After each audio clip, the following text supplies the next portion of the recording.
Hi, my name is Jordan Klebanoff. I'm an OBGYN resident at Christiana Hospital, and welcome to this week's episode of Pocket Pearls.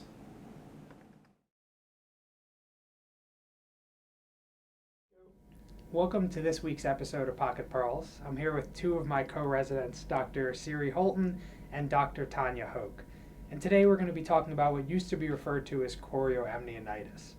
In 2016, the Green Journal published an article. It was a summary of a workshop on evaluating and managing women and newborns with a maternal diagnosis of chorioamnionitis. The purpose of the article was to summarize findings of a workshop. It was a joint workshop between the NICHD, ACOG, SMFM, and the AAP on the evaluation and management of both women and newborns with what we used to refer to as chorioamnionitis. So Dr. Holton's going to ask us some questions today. So my first question is, what was wrong with the way we previously managed maternal chorio? The article describes that there's a lot of causes of fever in labor, and they can be both intra and extrauterine. We used to treat fevers as presumed chorioamnionitis as providers, not realizing that potentially we were over-treating and not understanding this could start a cascade of events for the newborn, a workup for sepsis that was potentially unnecessary.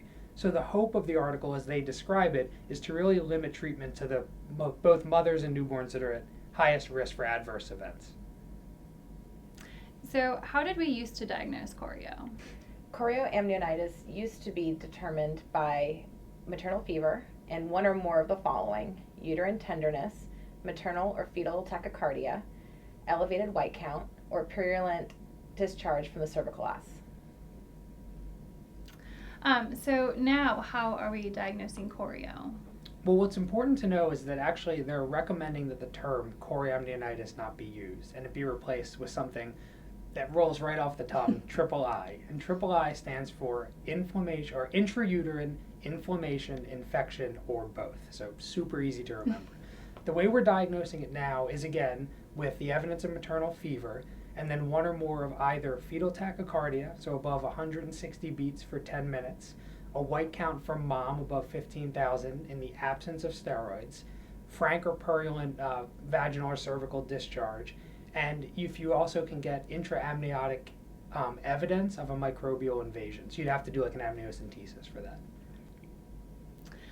So are there specific criteria that we're using to document what a fever is? Yes, there is. We're either using one maternal temperature of 39 degrees or greater Celsius, or two maternal temperatures between 38 and 39, 30 minutes apart.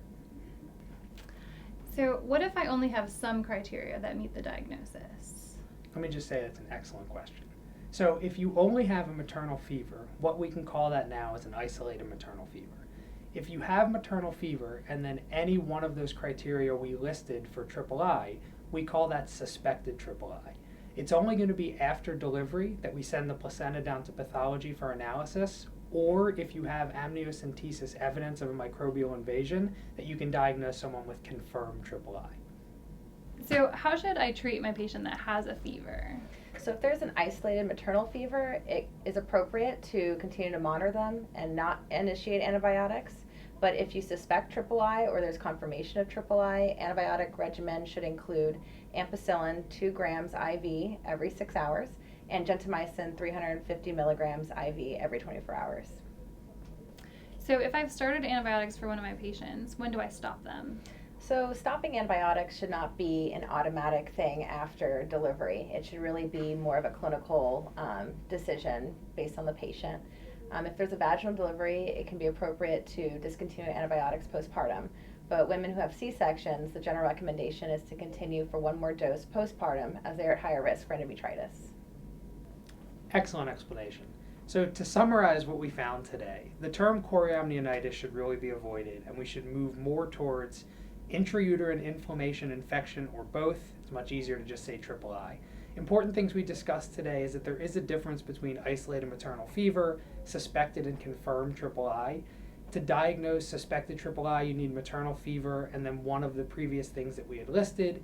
If you have suspected or confirmed triple I, that woman should be treated with IV antibiotics like Dr. Hope talked about, and we also discussed when to discontinue them, and that really is a case-by-case decision.